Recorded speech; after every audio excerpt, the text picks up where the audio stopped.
Did Hillary Clinton commit a felony when she deleted emails from her time as Secretary of State? Plus new information about how secure her server was. This is Special Report.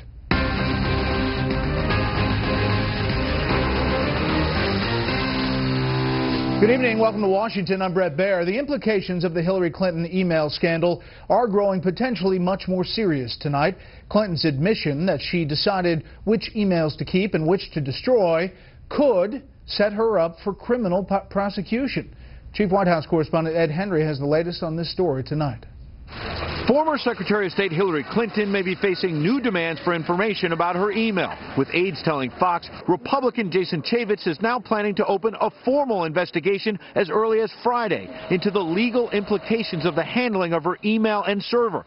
State Department spokeswoman Jen Psaki ducked the latest question of whether Clinton signed a key document when she left office. It was more than 2 years ago. I don't have an update on that. It turns out every State Department employee has to sign this separation statement when they leave and account for all official records, or they can face fines or imprisonment. It says, I certify, basically under penalty of perjury, that I have returned all official records that were in my possession while I was an officer of the Department of State. At her news conference, Clinton acknowledged not turning over her official emails for at least 2 years after leaving office, and yet made this vow. I fully complied with every rule that I was governed by. The new Time magazine shows the former secretary in silhouette and raises the question if she's trying to play by different rules. The system we used was set up for President Clinton's office, and it had numerous safeguards. That raised questions about whether the server was funded by taxpayers,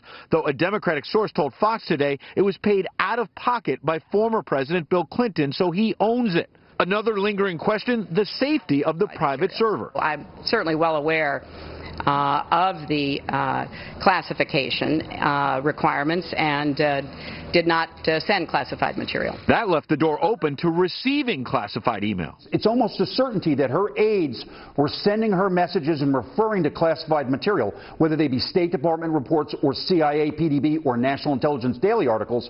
They would, because she's the architect of American foreign policy. That's classified. It's not unclassified. It defies logic. Psaki got a little upset after she revealed today that at the start of the administration, Clinton was allowed to use a personal BlackBerry instead of a government-issued device. I'm just stating what our policy is. Obviously, I'm answering your question. There's no reason to take that tone.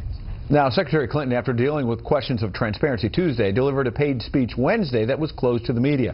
We've confirmed she made an unannounced trip to California to address executives at eBay. She gets about $200,000 to $300,000 a speech. Brett.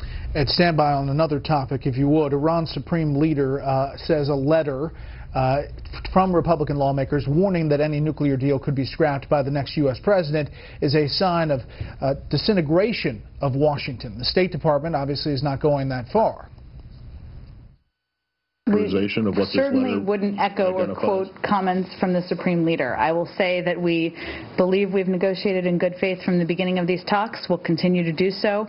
We're going to leave the negotiating to the negotiating room. I don't have any specific reaction to his comments. But more importantly, and why I wanted to ask you about this, we're hearing talks are underway among world powers to end the UN sanctions on Iran. Right. What's the deal? United Nations sanctions, separate from U.S. sanctions.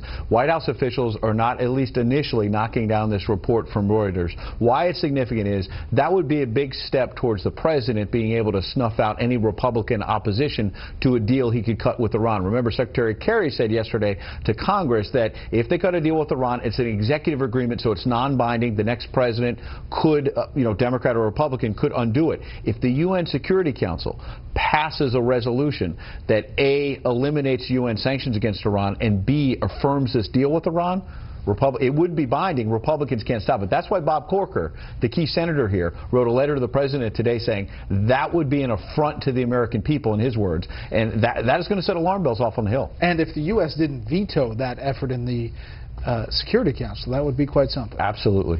Ed, thank you. Good to see you. A manhunt is on in Ferguson, Missouri tonight. Authorities are looking for the shooter who attacked 2 police officers overnight, sending both to the hospital. Both the county police chief is saying tonight those officers could just as easily have been going to the morgue. Correspondent Mike Tobin is in Ferguson tonight. At daybreak, tactical teams were at a house police say is linked to the investigation of the shooting of 2 police officers in Ferguson Wednesday night. Neighbors say the woman who lives in the house and 2 men were led away in handcuffs. The one I had seen once or twice. The other one I'd never seen over there. 6 hours earlier, the nighttime protests in front of the Ferguson Police Department had already melted down into fisticuffs when at midnight shots rang out. 2 officers who survived lay on the ground, one shot through the shoulder, the other with a bullet in his head. And from the crowd, a voice lacking compassion, stating the violence is because the police chief did not resign soon enough. Acknowledgement 9 months ago would have kept that from happening. The violence comes after a week in which the nation's top law enforcement officer says good faith steps were made between police and the community. This was not someone trying to bring healing to Ferguson. This was a damn punk who was trying to sow discord in an area that is trying to get its act together. Last Friday's scathing review by the Department of Justice determined that the Ferguson Police Department disproportionately targeted black people. It concluded the court system essentially used poor people as a revenue stream. The findings prompted the firing or resignation of 6 city officials, including the embattled Ferguson Police Chief Tom Jackson, and caused the president to promise action. The Justice Department has the capacity to sue the city for violations of the rights of the people of Ferguson. Now police need to repeat the ritual of trying to maintain order and protect citizens, weighing that with the right to protest. They've always known some members of the crowd are armed. Now they've confirmed that some are willing to shoot. This is another layer that makes it very difficult for our police officers out there to deal with. And I hope people understand that, because it's a very tricky line for us to be able to walk. As happened during the state of emergency, control is once again being taken away from the Ferguson City Police. When demonstrations materialize, and they are expected to materialize again, crowd control and security will be handled by county police and state police. Brett? Mike Tobin live in Ferguson. Mike, thank you. We're finally getting a look at what the Obama administration has in mind for your internet. Chief Washington correspondent James Rosen tonight goes over some of the new regulations, hundreds of pages of them, you never had a chance to vote on. In a feast for telecom lobbyists, the Federal Communications Commission, or FCC, has finally released the new rules that commissioners voted 2 weeks ago along party lines to enact. 300 pages of the federal government's latest internet regulations, which advocates call net neutrality. The new rules are designed to prevent internet providers from slowing down or blocking web traffic or setting up prepaid fast lanes for select users. And their enactment is seen as a victory for content companies like Netflix and Twitter.